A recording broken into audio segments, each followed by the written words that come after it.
Ang Diyos hindi mo lang kasama kapag may breakthrough. At ang Diyos hindi mo lang kasama kapag may challenges. Kahit sa gitna ng mountaintop at valley low, nandun si Lord. Kasama mo ang Diyos pag na-promote ka.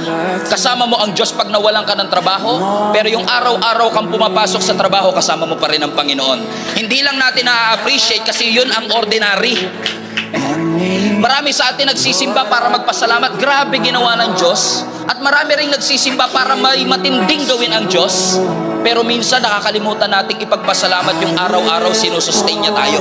Yung araw-araw may trabaho tayo. Yung araw-araw may nakakain tayo. Yung paglakad po natin kasama si Jesus, kasama din po sa pagpapala ng Diyos at presensya ng Diyos, yung mga simple at ordinaryong parte ng ating buhay.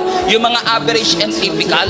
Yung simpleng pagsikat ng araw, kasama mo ang Panginoon. Yung simpleng paghinga mo, every second, kasama mo ang ating Panginoon.